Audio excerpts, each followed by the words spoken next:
बोलिए गोविंद भगवान की जय। संत सनातन धर्म की जय। आदरणीय, परम आदरणीय सभी सनातन धर्म प्रेमी, सभी भक्तजन, मेरे परम पूज्य संत महान पुरुष विद्वान जन, मैं आपके श्री चरणों में अपना कोटि कोटि नमन करता हूँ, दंडवत करता हूँ, प्रणाम करता हूँ। मेरे प्रिय सज्जनों, आज हम आपको ऐसी कथा श्रवण कराने के लिए जा रहे हैं। उस कथा को आप शुरू से लेकर के लास्ट तक श्रवण करेंगे तो आपको बहुत ही आनंद आएगा और उसके रहस्य को सही प्रकार से जान पाओगे। जैसा कि भगवान श्री राम अयोध्या में रहते हुए अपने सभी कार्यों को कुशलतापूर्वक करते हैं, धर्म के मार्ग पर चल करके अयोध्या वासियों को सभी प्रकार से प्रसन्न रखते हैं। जब उनका अंतिम समय आया तो मेरे प्रिय सज्जनों, वहां पर देवताओं ने मिलकर के अपने दूतों को भेजा। अब वहां पर दूतों ने यमराज से कहा कि जो मृत्यु लोक में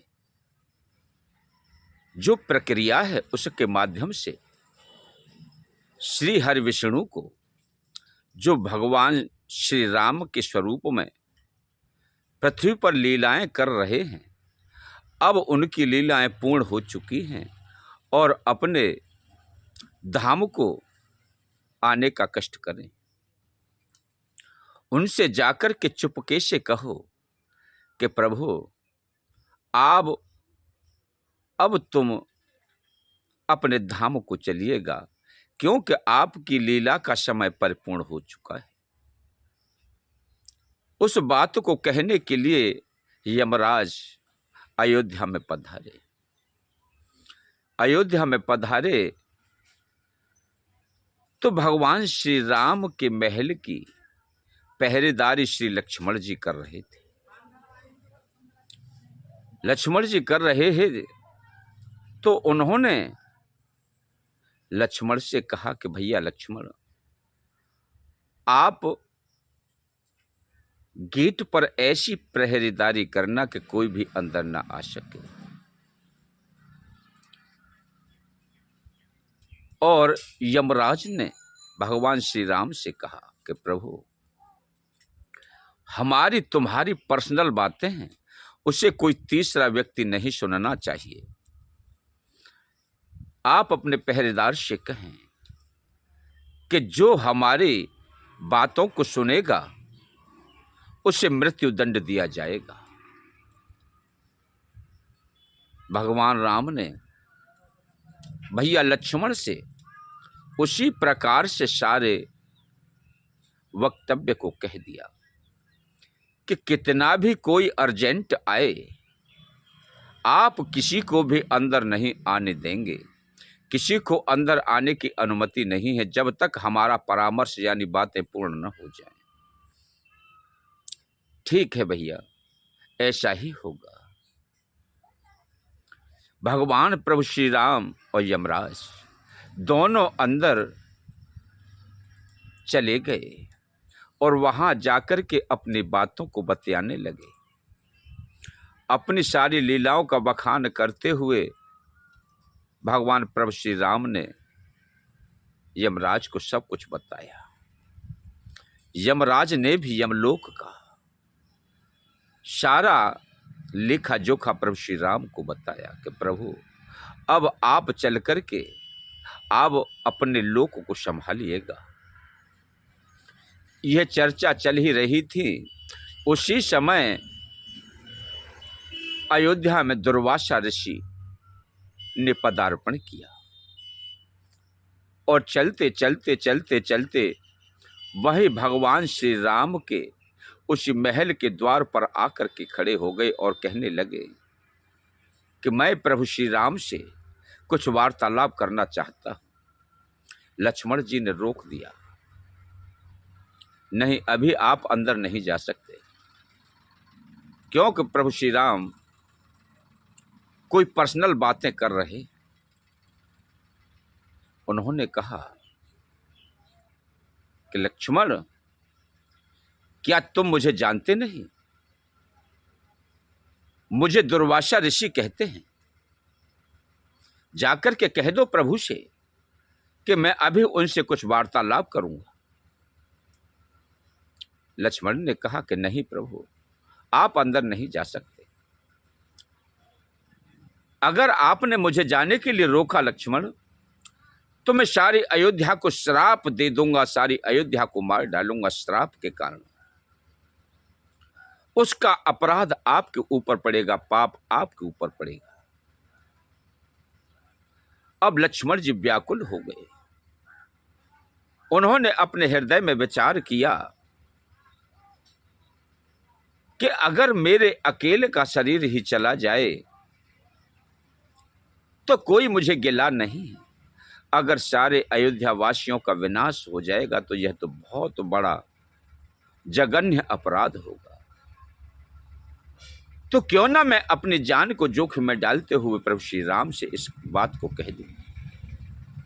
लक्ष्मण जी उसी समय महल में अंदर प्रवेश किया और जाकर के से जैसे ही यमराज की दृष्टि पड़ी, उनका वार्तालाप रुक गया और भगवान राम ने लक्ष्मण को देखा तो वह आश्चर्यचकित रह गए कि अब लक्ष्मण की मृत्यु निश्चित है, क्योंकि शर्त ही कुछ ऐसी है। तो लक्ष्मण को मृत्यु दंड देने के लिए भगवान प्रभु श्री राम उद्यत हुए और लक्ष्मण जी बाहर निकल के आ गए। उसी समय भगवान राम उन्हें मृत्यु दंड देते और उससे ही पहले लक्ष्मण जी सरयू नदी में गए। सरयू में जाकर के उसमें प्रवेश किया और जाते जाते वह शेष के रूप में परिवर्तित हो गए, क्योंकि वह स्वयं जान रहे थे कि प्रभु का जाने का समय आ गया है। अब मुझे उनसे पहले चलना चाहिए, क्योंकि मैं उनकी सैया हूं। जब तक सैया नहीं होगी तो वहां पर प्रभु किस पर विराजमान होंगे। लक्ष्मण जी देखते ही देखते शेष के रूप में परिवर्तन हो गए और विष्णु लोक को चले गए। मेरे प्रिय सज्जनों, उसके बाद प्रभु श्री राम जल समाधि लेने के लिए प्रजा के सामने ही चल दिए और प्रजा को सारी कथा श्रवण कराई कि मेरा अब जो वक्त था सेवा का वो पूर्ण हुआ, अब मैं अपने धाम को जाना चाहता हूं और जा रहा हूं। आप सभी कुशलता से राज्य को संभालें। जैसे ही सरयू नदी में जल समाधि लेने के लिए प्रभु श्री राम गए तो वहां देखते क्या हैं कि अपने कर को आगे किया, अपने कर से लक्ष्मी जी प्रकट हो गई। सीता का स्वरूप उनके कर से निकल करके और लक्ष्मी के स्वरूप में प्रकट हो गया।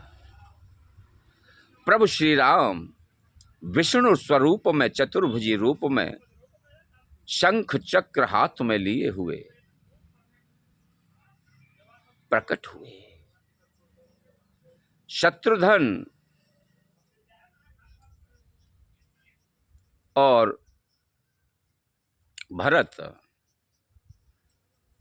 वे दोनों ही उनके साथ जो विष्णु भगवान के शंख और चक्र थे, उस रूप में परिवर्तन होकर के उनकी भुजाओं में विराजमान हो गए और जाकर के जल समाधि ले ली और अंतर ध्यान हो गए। मेरे प्रिय सज्जनों, यह कथा हमने आपको बड़ा आनंद विभोर हो करके श्रवण कराई है। अगर आपको यह कथा प्रिय लग रही हो, अच्छी लगी हो, तो आप चैनल को सब्सक्राइब करें, वीडियो को लाइक करें और अपने मित्र संबंधियों को शेयर करें। बोलिए संत सनातन धर्मों की जय, गौ माता की जय, गुरुदेव भगवान की जय, दत्त भगवान की जय।